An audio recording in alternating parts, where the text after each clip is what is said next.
आज हम पाकिस्तान के ज़ाब्ता फौजदारी यानी कोड ऑफ क्रिमिनल प्रोसीजर 1898 इसके कुछ अहम पहलुओं पर बात कर रहे हैं। हमारे पास इस काफ़ी पुराने लेकिन बहुत अहम कानून के कुछ हिस्से हैं जो पुलिस के इख्तियारात से लेकर अदालती कार्रवाई तक काफ़ी चीज़ों का अहाता करते हैं। जी बिल्कुल। तो मकसद ये समझना है कि इन ज़राए की मदद से पाकिस्तान का जो फौजदारी निज़ाम इंसाफ है वो अमली तौर पर मतलब ज़मीन पर चलता कैसे है। ये कानून जो 100 साल से भी ज़्यादा पुराना है, आज भी इंसाफ की फराहमी में एक बुनियादी किरदार अदा कर रहा है। तो आइए देखते हैं कि इस ज़ाब्ते में क्या ख़ास बातें हैं। ठीक है। सबसे पहले पुलिस के अख्तियारात को देखते हैं।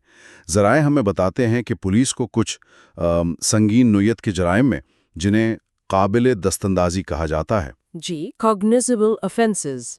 हाँ, उनमें बगैर वारंट गिरफ्तारी का इख्तियार हासिल है।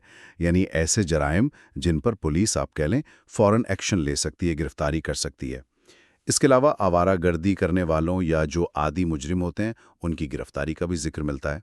बिल्कुल। और पुलिस का किरदार सिर्फ गिरफ्तारी तक ही नहीं है। इस ज़ाब्ते के तहत पुलिस का एक बड़ा काम वो ऐसे संगीन जराइम को होने से रोकना भी है, प्रिवेंशन जिसे कहते हैं। अगर पुलिस को किसी जुर्म की कोई प्लानिंग चल रही है, उसका इल्म हो, तो वो इत्ला देने और उसे रोकने की पाबंद है, और ज़रूरत पड़े तो वो रोकथाम के लिए गिरफ्तारी भी कर सकती है। अच्छा। जी।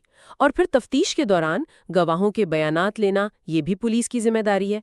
एक दिलचस्प बात ये भी है कि बाज़-औक़ात ज़्यादा आप कहें पक्का बयान लेने के लिए मजिस्ट्रेट के सामने भी गवाह का बयान रिकॉर्ड करवाया जाता है। वो दफ़ा 164 का बयान कहलाता है। सही। अच्छा, तो जब पुलिस अपनी तफ्तीश मुकम्मल कर लेती है, ये बयान वगैरह ले लेती है, तो फिर ये मामला अदालत तक कैसे पहुंचता है? वहां क्या होता है? देखिए, जब तफ्तीश मुकम्मल होती है तो आम तौर पर पुलिस एक रिपोर्ट बनाती है जिसे चालान कहते हैं। वो मजिस्ट्रेट के पास जमा करवाती है। मजिस्ट्रेट फिर उस रिपोर्ट की बुनियाद पर या कभी-कभी किसी शहरी की बराह रास्त शिकायत पर या बाज़-औक़ात अपनी मालूमात की बुनियाद पर भी केस का नोटिस ले सकता है। नोटिस यानी कॉग्निजेंस? जी, कॉग्निजेंस लेना यानी वो ये फैसला करता है कि आया इस मामले पर बाकायदा अदालती कार्रवाई शुरू होनी चाहिए या नहीं। ठीक। और अगर कार्रवाई शुरू हो जाए तो फिर मुकदमे में क्या होता है? कार्रवाई शुरू होने पर सबसे पहले मुल्जिम पर फर्द जुर्म आयद की जाती है। मतलब एक चार्जशीट होती है जिसमें बाकायदा तौर पर बताया जाता है कि भाई आप पर ये इल्ज़ाम है। उसके बाद फिर सबूत पेश होते हैं, गवाहियां होती हैं। एक अहम मरहला मुल्जिम से पूछगछ का भी है, जो ज़ाब्ते की दफ़ा 342 के तहत होती है। अच्छा, 342 का बयान। जी, इसमें ख़ास बात यह है कि मुल्जिम से हल्फ नहीं लिया जाता और वो जवाब देने से इनकार भी कर सकता है, या अगर वो गलत बयानी करे तो उस पर अलग से कोई सज़ा नहीं होती। ये एक तरह से मुल्जिम के हुकूक के तहफ़्फ़ुज़ के लिए है। ये तो अहम नुक्ता है। आपने मुल्जिम के हुकूक की बात की। क्या इस ज़ाब्ते में मुल्जिम के दिफा के लिए मज़ीद कुछ सहूलियात का जिक्र है? जी हाँ, बिल्कुल। इंसाफ का तकाजा भी यही है कि मुल्जिम को अपनी सफाई का पूरा मौका मिले।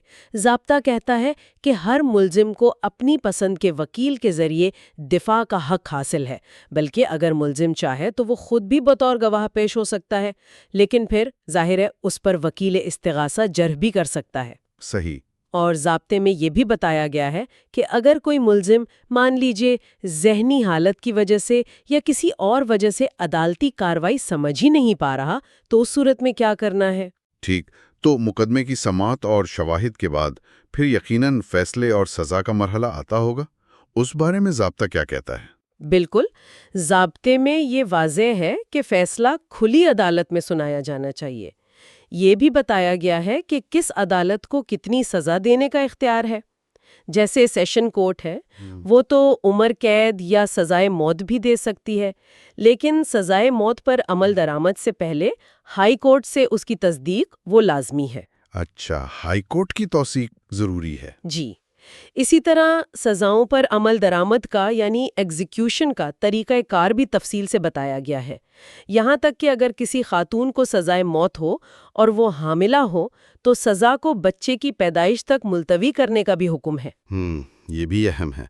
ज़मानत और अपील के बारे में भी यकीनन कुछ कानून होंगे? जी, ज़मानत यानी बेल और अपील یہ فوجداری نظام انصاف کے بہت اہم ستون ہے۔ ضابطے میں بتایا گیا ہے کہ کن جرائم میں ضمانت ملزم کا حق ہے، یعنی بیلیبل آفینسز، اور کن میں عدالت کی صوابدید پر منحصر ہے، یعنی نان بیلیبل آفینسز۔ اور پھر ظاہر ہے عدالتی فیصلوں کے خلاف اپیل کرنے کے بھی تفصیلی قواعد و ضوابط موجود ہیں، تاکہ اگر کوئی فریق سمجھے کہ فیصلہ ٹھیک نہیں ہوا تو وہ اونچی عدالت میں جا سکے۔ ذرائع میں ایک اور دلچسپ چیز نظر آئی، کچھ جرائم میں سمجھوتا یعنی کمپاؤنڈنگ کی اجازت۔ اس کا کیا مطلب ہے؟ ہاں، یہ ایک اہم چیز ہے۔ ضابطے میں کچھ ایسے جرائم کی فہرست دی گئی ہے جو عموماً ذاتی نوعیت کے ہوتے ہیں یا کم سنگین سمجھے جاتے ہیں۔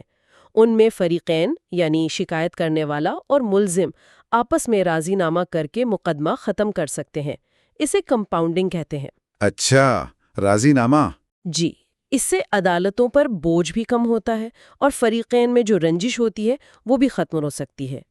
اس کے علاوہ ضابطے میں ایسے پہلو بھی ہیں، جیسے اگر ملزم مفرور ہو جائے، بھاگ جائے، تو اس کی غیر موجودگی میں شہادت کیسے ریکارڈ کی جائے گی؟ ہاں، یہ بھی تو ہوتا ہے۔ جی، یا جرم کے استعمال ہونے والی یا اس سے حاصل کردہ جائیداد کا کیا کیا جائے، اسے ضبط کرنا ہے یا اصل مالک کو واپس کرنا ہے، یہ سب چیزیں اس میں شامل ہیں۔ صحیح۔ تو خلاصہ یہ ہے کہ ضابطہ فوجداری 1898 پاکستان میں کرمنل جسٹس سسٹم کو چلانے کے لیے ایک آپ کہیں بہت تفصیلی اور جامع قسم کا نقشہ ہے۔ یہ پولیس سے لے کر عدالتوں تک اور ملزم سے لے کر گواہوں تک ہر ایک کردار، اختیارات اور طریقہ کار کو واضح کرتا ہے۔ بالکل۔ ان تمام تفصیلات کو دیکھتے ہوئے ایک بنیادی سوال ذہن میں ضرور آتا ہے، بلکہ آنا بھی چاہیے۔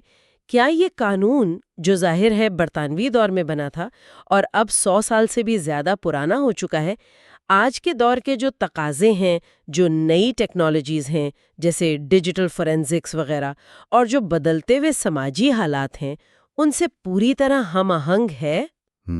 یہ ایک بڑا سوال ہے۔ جی، یا اس میں وقت کے ساتھ تبدیلیوں اور اصلاحات کی ضرورت ہے تاکہ انصاف کا نظام مزید مؤثر ہو، مزید تیز رفتار ہو سکے؟ یہ ایک ایسا نقطہ ہے جس پر غور و فکر کی گنجائش میرے خیال میں ہمیشہ رہتی ہے۔